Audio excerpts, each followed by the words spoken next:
السلام عليكم ورحمة الله وبركاته. بسم الله الرحمن الرحيم.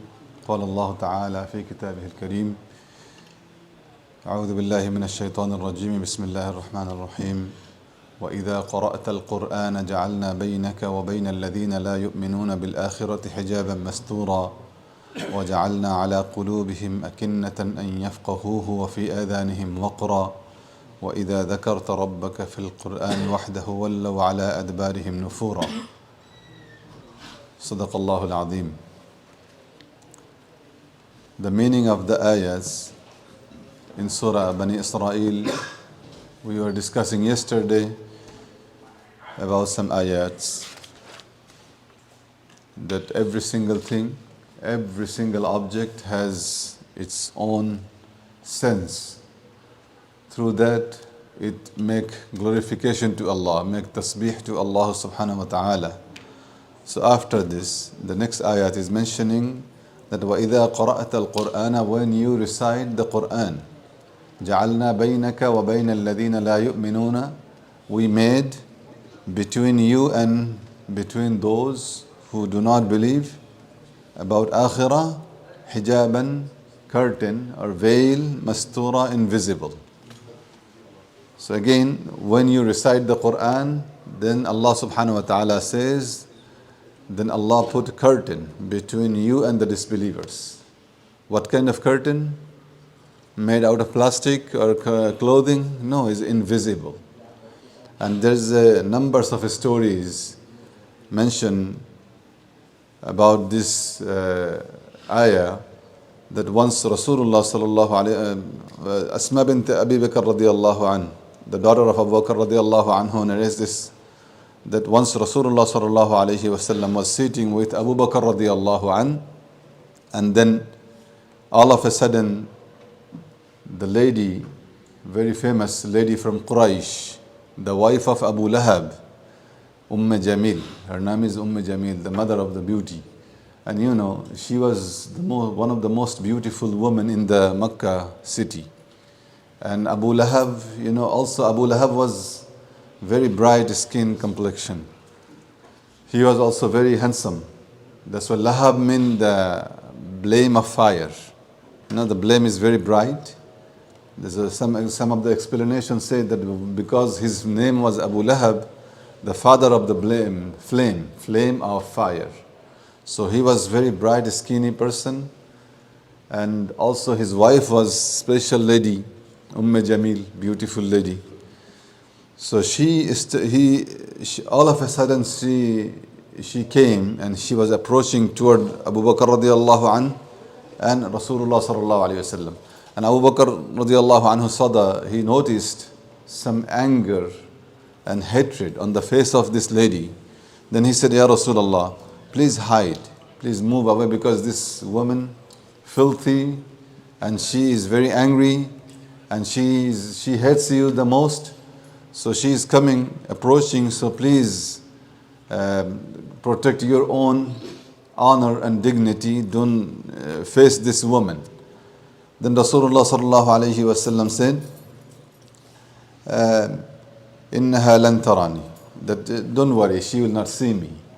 Then Rasulullah sallallahu alayhi wa sallam recited the ayah, وَإِذَا قَرَأْتَ الْقُرْآنَ جَعَلْنَا بَيْنَكَ وَبَيْنَ الَّذِينَ لَا يُؤْمِنُونَ بِالْآخِرَةِ حِجَابًا مَسْتُورًا. As we mentioned, that when you recite the book of Allah, then Allah put the curtain, invisible curtain between you and the disbelievers. So when she approached, and then she started saying, وَهِيَ تَقُولُ مُذَمَّمًا أَبَيْنَا وَدِينُهُ قَلِينَا وَأَمْرُهُ عَصَيْنَا. These were the shair or the poetry she was practicing. Like she was cursing Rasulullah sallallahu alayhi wasallam in bad manner. She was that this madhmoom, like his cursed person, we deny his faith and we reject his belief and we hate him and we disobey all his commands, all these things. And then she came very close and then she said, where is your friend? She asked Abu Bakr radiallahu anhu, where is your friend? And the friend is sitting next to him. And then further she said, I heard your friend is making fun of me. Why? Because recently the surah revealed before this was Surah Lahab. On that surah, if you understand the meaning, at the end of the surah, last part of the surah, Allah subhanahu wa ta'ala has condemned. And Allah mentioned about the wife of Abu Lahab, وَامْرَأَتُهُ حَمَّلَةَ الْحَطَبِ, that his wife also will be in the hellfire. And because she was carrying some wood bundles, and she will be carrying same punishment in hellfire. So she said that this kind of poetry and he's mentioning bad things and making fun of me, my husband, where is your friend? Abu Bakr radiallahu anhu, he did not reply. And he only said that he does not make fun of you. He doesn't say anything bad about you. Because whatever was mentioned is from Allah Azza wa Jal.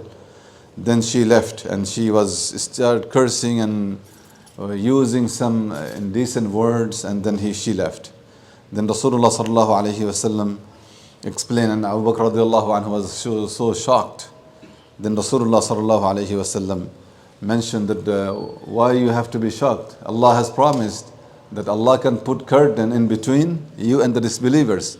And when she came, an angel was especially sent to cover me. So that's why she didn't even see me. So this is very practical. This is a Sahih narration. Another story, there are numbers of stories, and I like that one. This is very authentic from Imam Qurtubi. There's a very famous tafsir, Qurtubi from Andalus. That Mufassir, he mentioned by himself that once some enemies, two of my enemies, they were horse riders chasing me, and I was close to Qurtuba, and then I was in the open field. In the open field, there was no place to take shelter, hide myself. I was running. All of a sudden, I just sat, and they were chasing me, and I started reciting some ayats.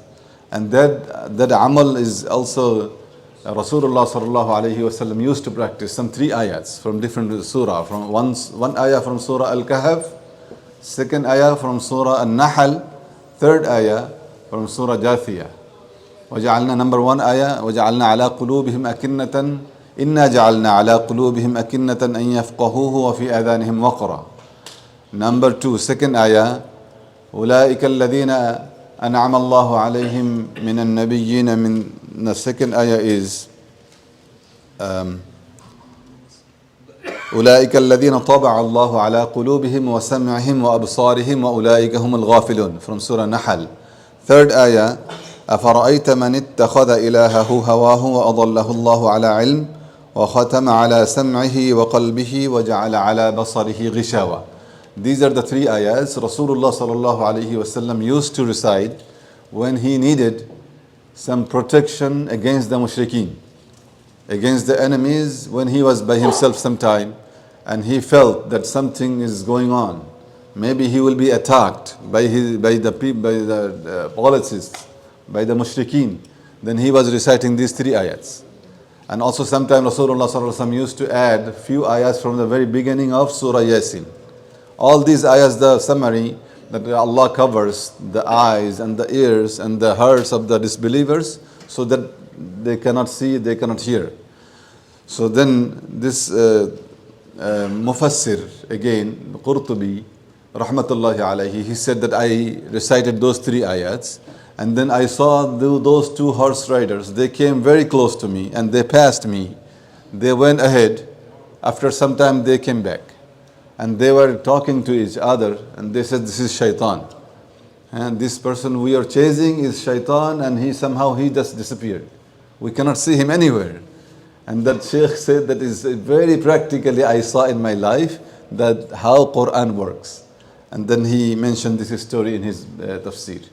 So we understand from this ayah that sometime if the enemies are around, try to memorize this ayah and you will be protected by Allah subhanahu wa ta'ala. One young man, he learned this ayat, and one day he came and he said, Sheikh, I practiced those ayah before I started my game in phone. So at home I recited the ayah, then I started my game, whatever the games he was playing in phone or device. Then his father came from the back and he smacked him. He said, how the ayah didn't work for me. I said, why you think that your father is your enemy?